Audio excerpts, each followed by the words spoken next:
Hello everyone and welcome to another video. So today I have my wife here. She's never watched Harry Potter before in her life. She knows the bits and snippets of it, but she's never actually sat down and watched the movies. I originally made her sit down and watch Harry Potter and the Sorcerer's Stone for the first time ever. And basically my plan is I want to go through and ask her a few questions about different things about the movie and get her opinion on them. Want to say hi, babe? Hello. So ready to get right into the questions then? Yes. Alright, first question. How did you feel about the movie overall? Maybe it's because that I wasn't I was aware of the Harry Potter series, who's not aware of it, right? But I never got into it. And so maybe it's different watching it from the perspective of an adult, right? Because I feel like if I was a kid, I would totally love and enjoy it. But then because I'm an adult, I was like,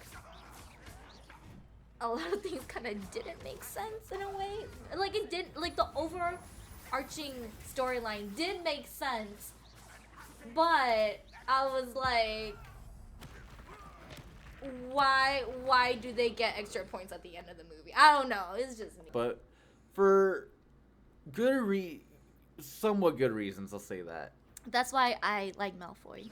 I think that Malfoy's frustration is justified. Is he a little bit mean? Yeah, but then they're all kind of mean to each other. But I feel like he's frustrated because everyone is hearing them. They're just getting favoritism just because he is Harry Potter. Most roundabout way to say that your favorite person is a Malfoy just because he's misunderstood. Yes. I feel like Malfoy probably so far has the most character depth, even though he didn't show up that much in the first movie. He has a total of 17, 20 minutes of screen time throughout the whole series. All of the movies combined? Everything. Dude, but I feel like Malfoy is he's just such a I can already envision him being a very complex character, you know? Uh-huh. And I feel like Harry Potter is just kind of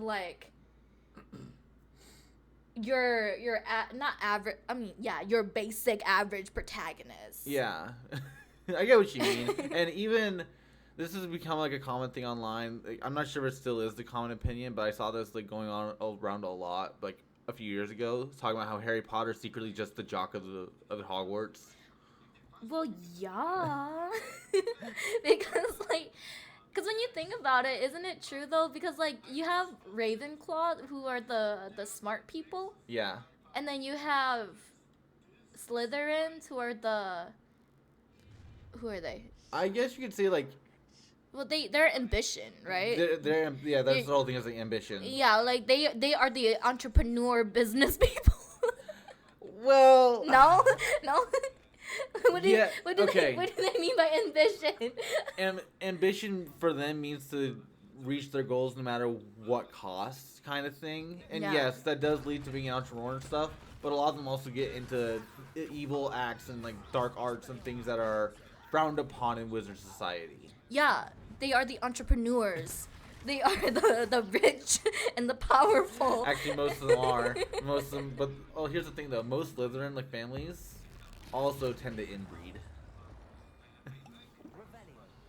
I didn't even know that. They get into it a little bit later on, but I'm not sure. I know the books they bring it up and how much of a stupid problem it is. But yeah, and then obviously Gryffindor, they're the jocks. They're the ones that everyone roots for. The ones that are And then Hufflepuff just kind of sitting around. Hufflepuff, they mind their own business and they're just the happy-go-lucky hey, we're just vibing, okay? I don't get the hate about Hufflepuff. There's no hate Hufflepuff. Hufflepuff. There's no real hate about Hufflepuff. Yeah, but then no one wants to be House Hufflepuff. Because you never really see them do anything in the books of the show. Do you know why? Why? Because they know how to mind their own business. Okay, with all that, next question. I think it's already pretty obvious for the question 4. Least favorite character and why? My least favorite character is Dumbledore. Favoritism.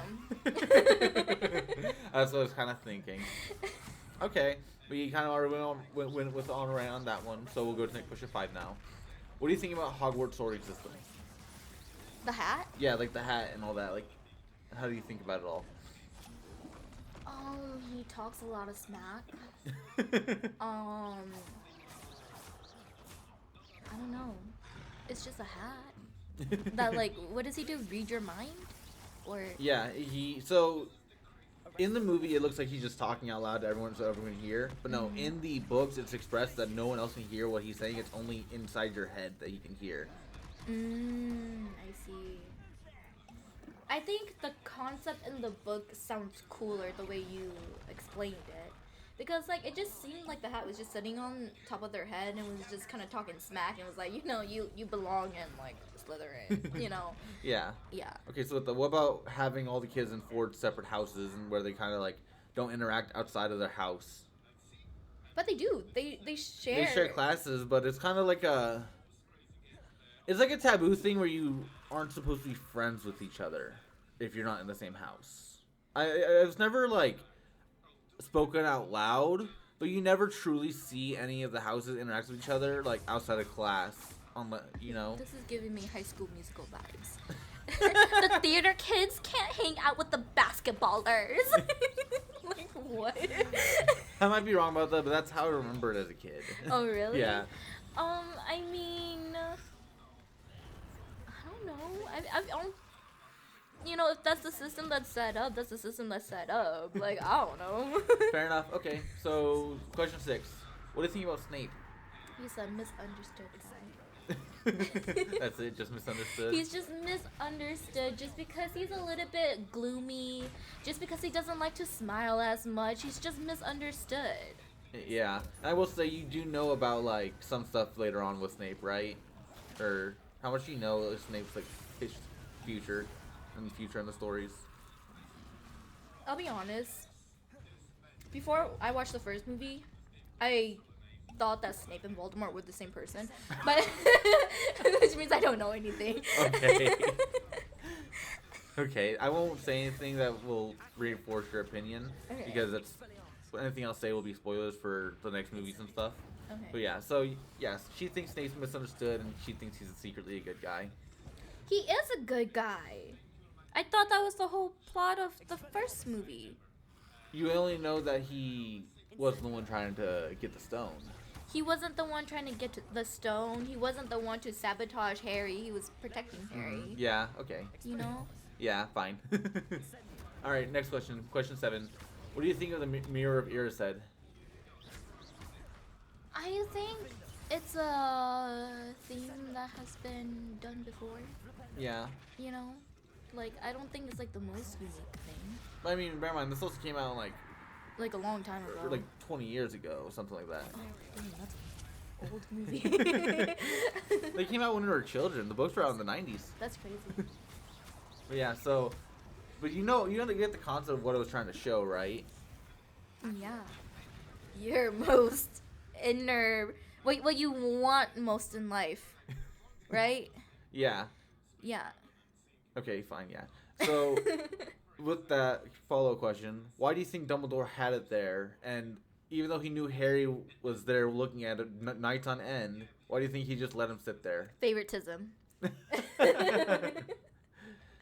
I mean, yes, but also part of it is, like, he's trying to prove, like, listen, like, I think part of it is to try and see what Harry is like as a person and get a scale on him. Because imagine, like, oh, I just want money and power, you know? Oh, he's not that good of a person. No, I think it's straight up favoritism because he knows Harry's parents. I think it also, it's a good way of showing Harry what the mirror actually does, so when it is in the trial, so Harry already knows what it is. No. it's just favoritism. Like, I don't get it. Like, I think it comes to make more sense later. Because, like, if we were to actually do the points, maybe I'm just so set up on the points, right? Dumbledore should have deducted points that night when he caught Harry with that mirror. Yeah. You see, like, favoritism. Okay, fair enough. Yeah. Okay, question 8. What do you think Voldemort is going to do next? Voldemort? Yeah. I don't know. Hunt more unicorns? I don't know. But he's a soul. He's a spirit now. Oh. find another host. Mm-hmm. Okay. I will say this one's a little harder to say. Like, it's more like I kind of want to see like where do you think the, you know, I overall I'll say we don't really see him do anything himself for a bit. Yeah, because that's how great antagonists are. Yeah, they work in the background. Yeah, for sure. All right. Final question for this. I only have 9 questions. I didn't think we need much more. Mm-hmm. Why do you think Dumbledore put the Sorcerer's Stone in Hogwarts? To be able to protect it, like, dude, like, there's all the professors, all the students, like, he's there. But like at the end, he already said the guy who made it, Nicholas Flamel, was already like ready to let go and move on. So why hold on to the stone and risk it getting stolen in the first place? Why not just destroy it? I forgot. What does the stone do? It's the elixir to immortality. So basically, the guy who made it, as long as that stone exists, he's immortal. Mm. You know? You're talking about Flamel? Yeah, Nicholas Flamel. Well, it seems like they're best buddies. Maybe it's like a Gojo Ghetto thing. Like maybe maybe Dumbledore is like, you're my best buddy. I don't want you to go yet. Even though Flamel is like, it's my time. I don't know. I'll tell you, I personally think it's more of a thing of again, a lot of these early movies are just testing Harry, I think. Favoritism. I just there's gonna be something that comes up in the 5th movie that you realize why there's so much favoritism towards Harry. Because he's Harry Potter. He survived Voldemort. Yes, but there's more to it than just him surviving Voldemort. It's why he was targeted by Voldemort. It's why he survived the curse. It's a lot of things. Plot armor. Yeah. Okay, well, hope you all enjoyed it. Little short video here reviewing the Harry Potter a little bit. If you guys have any other questions for the second movie, let me know. I'm not sure I'll even get any, but oh well. But yeah, if you like this video, like, subscribe. Let me know what else you want to see. Bye. Bye.